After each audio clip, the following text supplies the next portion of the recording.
Assalaamu calaykum waraxmatullaahi wabarakaatuh. Haddana waa wararkeen ciyaaraha wax ka ogow 17-ka jirka kooxda ee Cristiano Ronaldo ka dhaliyay saddexley Yurub 2 Abriil 2020.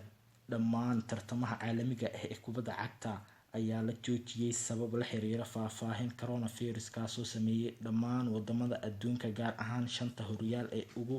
waaweyn Yurub. Haddaba iyadoo ay xaaladaas jirto ayaa la soo bandhigay warbixin xiiso leh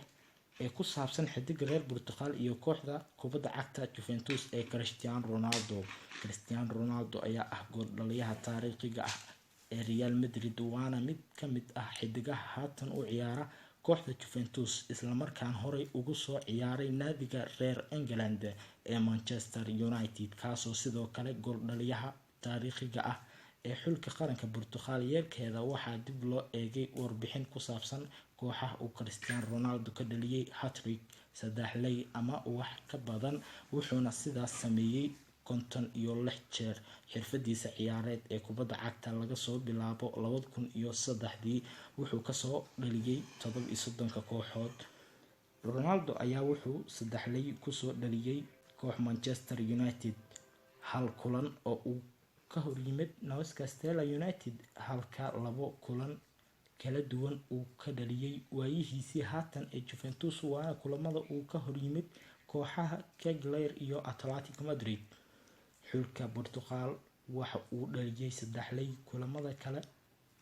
kulamada kala ah Lithuania, Andorra, Spain, Faroe Islands, Sweden, Switzerland, Armenia iyo Northern Ireland halka inta kale ee hartay uu ka dhaliyay kooxo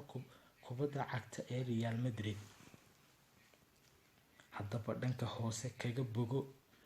kooxaha uu Cristiano Ronaldo ka dhaliyay goolasha saddexley ama ka badan waxayna kala yihiin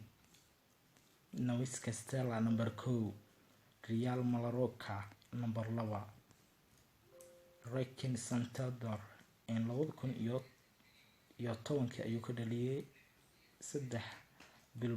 Bilbao iyadana waa 2014, Levante